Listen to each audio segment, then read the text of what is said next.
The people who get what they want in life aren't always the one who are liked.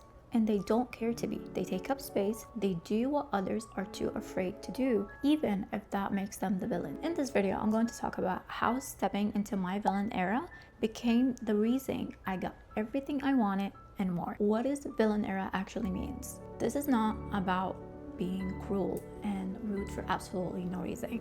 It's about being clear.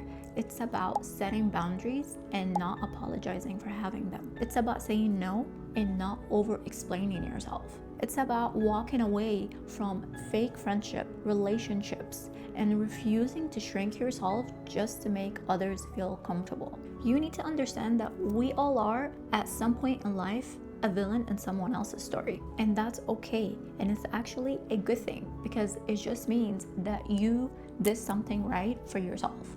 You chose yourself. This version of me is a villain in some eyes, including family members, ex-relationships, ex-friendships, because I chose myself. And back then, I said yes to so many things that deep down did not feel right with me. I hid my true self. I hid my true desires just so others feel comfortable.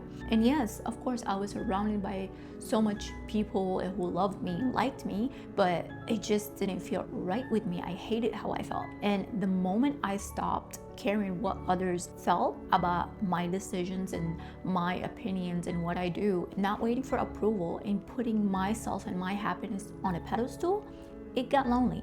But my life changed so quickly that I didn't know what just hit me. The opportunities that I got, the wealth that I created, the new people that came into my life, the travel, the luxury, the experiences that made everything I went through made so much sense. And it's funny how the moment you start choosing yourself, they hit you with the, oh, you're too selfish.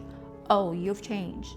And yeah, they're right, you did change. You finally putting yourself first, and people often is not gonna like that because they can't benefit from you anymore, and you're not operating on the same frequency anymore. And so you might end up losing people during the process. But trust me, you'd rather lose others than lose yourself. Now let's touch a little bit on the psychology behind the villain era.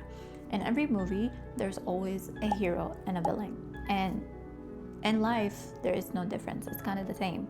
We all carry both within us because the human psyche needs both. The hero represents who we condition to be, the good girl, the rule follower, the helper, the one that is liked by everyone. The villain represents everything we were taught to suppress. The ambition, the desires, the hunger, the boundaries, the parts of us that refuses to be small. Now keep in mind that some people benefits from your self-neglect. And so the moment you start loving and choosing yourself, the people who benefit from that self-neglect, they will turn against you and attack you for several reasons. Reason number one, they can't manipulate you anymore. You're no longer easily guilt-tripped, pressured, or controlled. Reason number two, you stop over giving your time, your energy, your money, and your peace. And reason number three, they see something in you that they want within themselves. And people only criticize what they can't access within themselves. We see it all the time on social media. When somebody doing bold move or speak up or take up space, there's always haters criticizing someone who are not afraid to be themselves, to take up space. And guess what? They are okay with being the villain. And sometimes being the villain in someone else's story, it just means that you are finally the main character in your own. And there will be a moment where you have to choose being liked or being respected. And you want to choose being respected every single time, because respect opens doors. Respect gets you opportunity. Respect builds boundaries. Now that we covered the psychology behind it, let's talk about how to actually step into your villain era. Stepping into your villain era isn't about learning new habits. It's actually the opposite. It's about unlearning the identities and the self-concept that kept you small. It's that shift from the waiting for approval to creating the life that you want. And you step into your villain era the moment you stop negotiating with yourself. So number one, you need to stop apologizing for your evolution. You need to stop explaining why you've changed. Don't downplay your wins.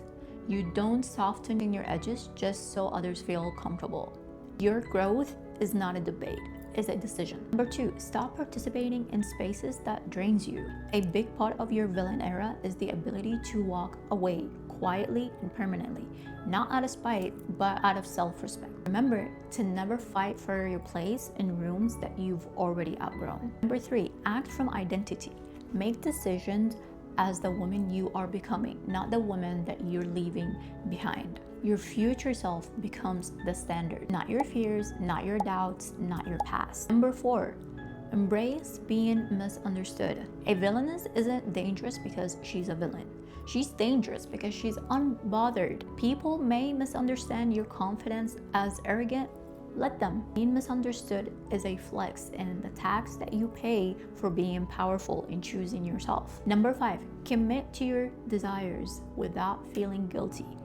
Wanting more doesn't make you selfish. Having standards doesn't make you difficult. And saying no doesn't make you rude. Your desires are not burden and not too much. They are direction. And so give yourself whatever you want, whatever your desire, and stop feeling guilty for wanting more. Number 6, choose solitude over forced connections. Your peace is more valuable than attention. Being aligned with yourself and your vision is more attractive than validation. This era is about being so grounded in yourself that anyone enters your life has to meet you at your level. And number 7, become unavailable to anything that insults your worth. Bare minimum efforts, unclear intentions, disrespect, chaos. You don't entertain any of it. Your time is currency, your energy is wealth. So start protecting both. And lastly, a mindset shift. Stop trying to prove that you are a good person. You are a good person. And anyone tells you otherwise, they are far from irrelevant in your story. So stop sacrificing your peace trying to prove it. This version of you moves with intention, not permission. So trust yourself, make bold choices, and always speak your truth and let others misunderstand you if they need to. Because when you stop chasing acceptance, you become magnetic, and watch how life starts to treat you because you chose yourself. So if stepping into your power makes you the villain in someone else's story, so be it. Because in the end, the only story that truly matters is that story where you finally win.